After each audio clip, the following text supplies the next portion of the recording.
صباح الخير والسعادة عليكم يا حبايبي، عاملين ايه؟ ان شاء الله النهاردة هعمل معاكم الفراخ المحشية البلدي الجميلة. بالرز اللي بالخلطة، ومعاها الملوخية الخضراء. ان شاء الله هتعجبكم بطريقة حلوة أوي وسهلة وبسيطة. نسمي الله كده ونبدأ مع بعض. أول حاجة هنعملها هنغسل الفراخ بتاعتنا. أنا هنا نقعها حوالي ساعة بمحلول النقع اللي هو عبارة عن ملح وليمون وطماطم وجنزبيل. هغسلها كويس قوي كده، هطلعها من المحلول واغسلها واشطفها. وبعد كده هقطع الكبد والقوانص بتاعتها معايا. هقطعها قطع صغيرة قوي زي ما انت شايفاها بالشكل ده كده، عشان دي هعمل بيها الرز اللي بالخلطة. ده شكلها بعد ما اتقطعت. هبدأ بقى اعمل الرز بتاعي. هعصر عصرة ليمون عليها كده الاول قبل ما انزل بيها في الحلة.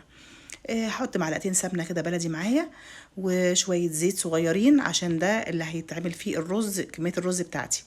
هنزل بقى بالكبد والقوانص بعد ما الزيت يسخن معايا والسمنة، اديها صدمة كده الاول واشوحها في السمنة شوية لحد ما تبقى بالشكل ده كده. هنزل عليهم بقى بالبصل، عامله بصلتين حلوين كده قطع صغيره.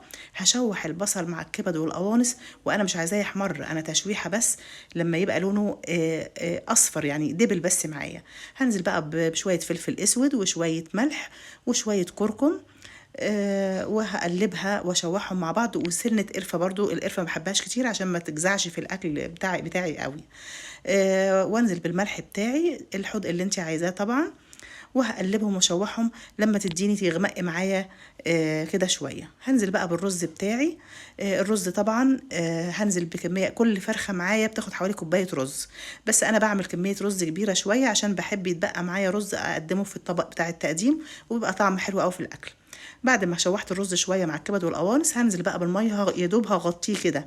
يعني مش هعمل معيار الرز العادي لان عايزاه 3/4 سوا، مش مستوي قوي معايا.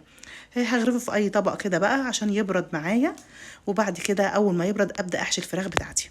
قبل ما احشي الفراخ بقى هجيب معلقه بصل مفروم كده، واحط عليها شويه فلفل اسود وشويه ملح، وادبل الفرخه بتاعتي كلها كده من الجلد، من جوه الجلد، من جوه ومن بره، قبل ما احشيها بالرز. ده بيديها طعم حلو قوي وبيمنع اي زفاره في الفرخه.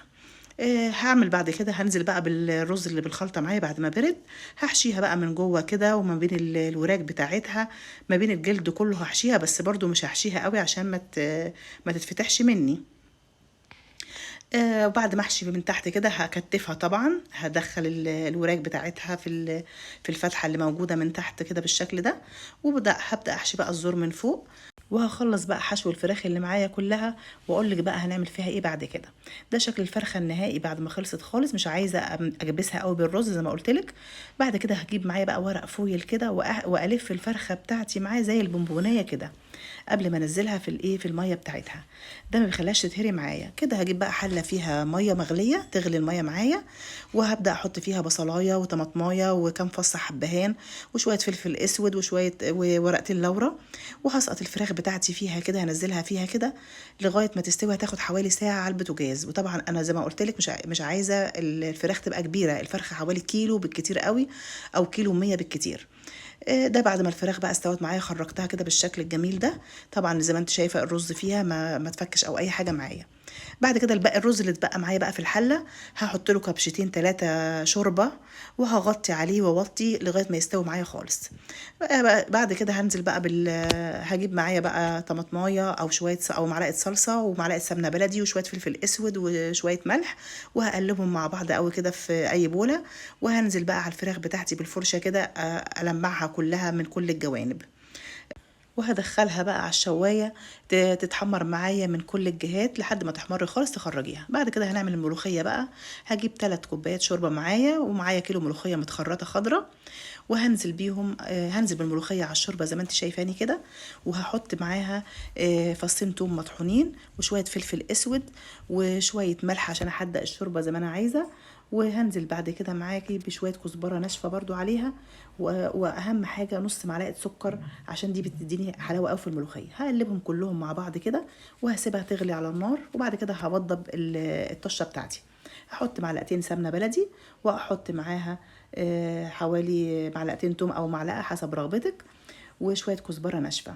هحمر طبعا التومه معايا كده تكون الملوخيه غليت وادتني القوام المظبوط الجميل ده. وبعد كده هنزل بقى بالطشه بتاعتي، جهزت ادتني اللون الذهبي الجميل.